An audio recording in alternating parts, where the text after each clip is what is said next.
Kagulat World. Dalawang world-class tennis stars na dati magkaugnayan na sa graduation stage, nagharap sa malaking laban at ngayon ay muling nagkita sa parehong sacred ground, ang Rafa Nadal Academy. Buong academy huminga. Si Alexandra Ayala at si Iga Swiatek ay kasamang nagtitraining sa Mallorca, Spain. Imagine nyo, sa gym, nakangiti silang dalawa sa isang casual photo. Si Alex na may black cap at warm smile, kasama si Iga na puno ng energy. Sa court, posibleng magkaharap sa rallies.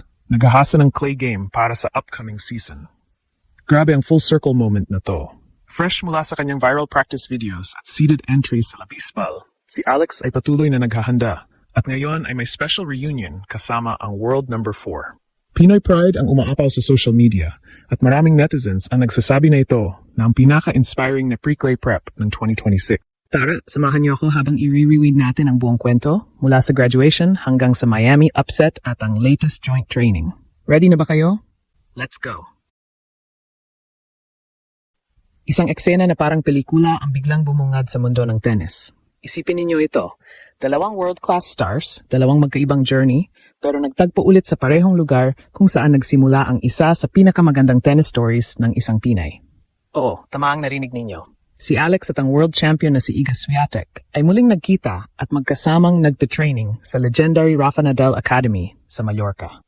At hindi lang basta simpleng reunion ito.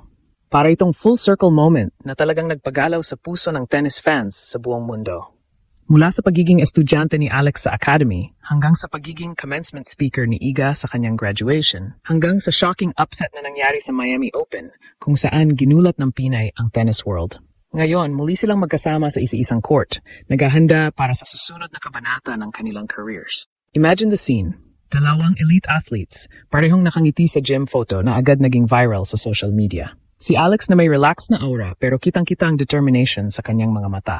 Si Iga naman, ang multi-time Grand Slam champion, puno ng energy at focus habang naghahanda para sa clay season. Sa likod nila, ang world-class facilities ng Nadal Academy.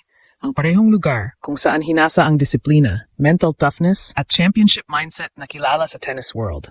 Para sa maraming fans, hindi lang ito simpleng training session. Isa itong simbolo ng respeto, rivalry at growth. Dati, mentor figure si Iga sa graduation stage. Pagdating ng 2025, naging rival siya ni Alex sa isa sa pinakamalaking upset moments ng tennis season. At ngayon, parang dalawang warriors na naghahasa ng kanilang armas sa parehong battlefield, preparing for the brutal European clay swing. At syempre, para sa mga Pilipino, ibang level ang impact nito. Dahil hindi araw-araw makikita ang isang Pinay tennis star na hindi lang nakikipagsabayan sa world elite, kundi nagiging bahagi na rin ng kanilang inner circle. Ibig sabihin, hindi na outsider si Alex sa global tennis conversation. Isa na siyang tunay na contender na kinikilala ng mga pinakamalaking pangalan sa sport. Kaya habang nagsisimula pa lang ang kwentong ito, isang bagay ang malinaw. May malaking mangyayari sa susunod na mga linggo. Dahil kapag nagsama ang dalawang elite competitors sa training ground, siguradong may mga bagong strategies, bagong improvements, at bagong rivalries na mabubuo. Kaya mga kababayan, humanda na kayo. Dahil ang reunion nito ni na Alex at Iga Swiatek ay hindi lang simpleng training story. Ito ang simula ng panibagong chapter sa tennis journey ng Pinay Pride. At posibleng isa na namang moment na gigising sa buong mundo.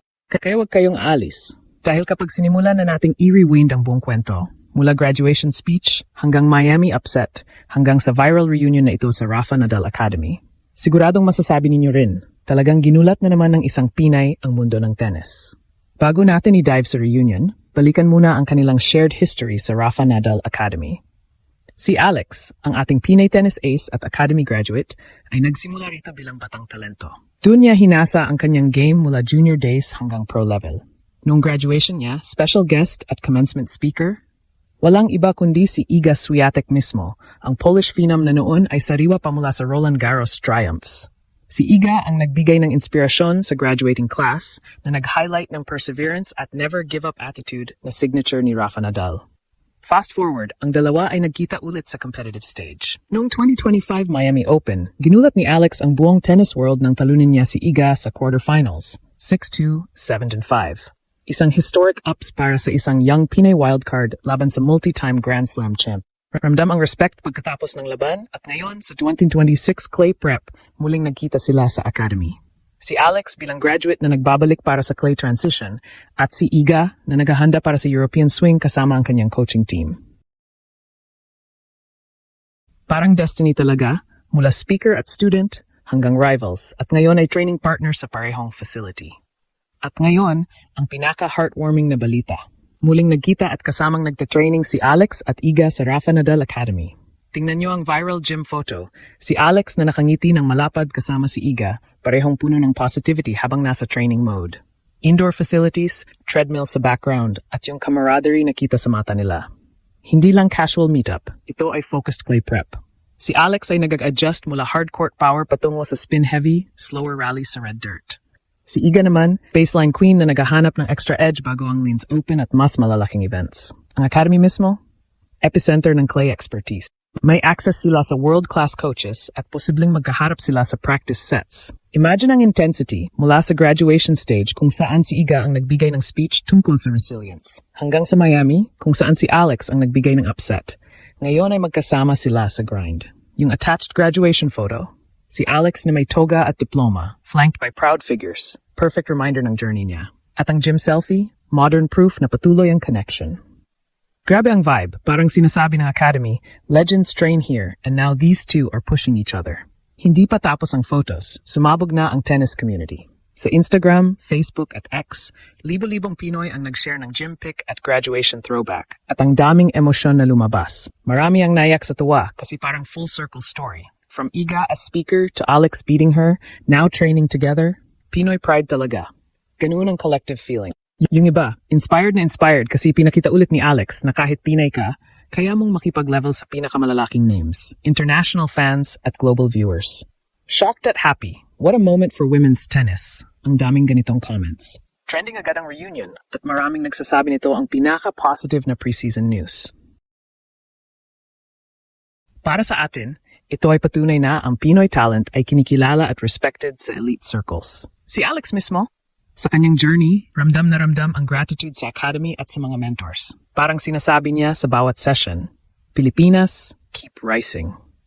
Ano ang ibig sabihin nito para sa atin mga kababayan? Kinulat ni Alex ang mundo na ang kanyang story ay hindi lang tungkol sa wins, kundi sa connections at continuous growth. Mula pagiging student sa graduation kung saan si Iga ang nagsalita, hanggang sa pagkatalo ng champion sa Miami, at ngayon ay kasamang nagtitraining sa Nadal Academy. Ito ang embodiment ng dedication at mutual respect sa sport. Para sa mga kabataang Pilipino na nangangarap, ito ang ultimate inspiration. Posible ang malalaking milestones kahit mula sa Pilipinas. Si Alex ay nagdadala ng bandera sa bawat rally, bawat photo at bawat interaction. Habang hinihintay natin ang kanyang clay debut sa Linz at posibleng mas malalaking tournaments, ang buong Pilipinas ay nasa likod niya.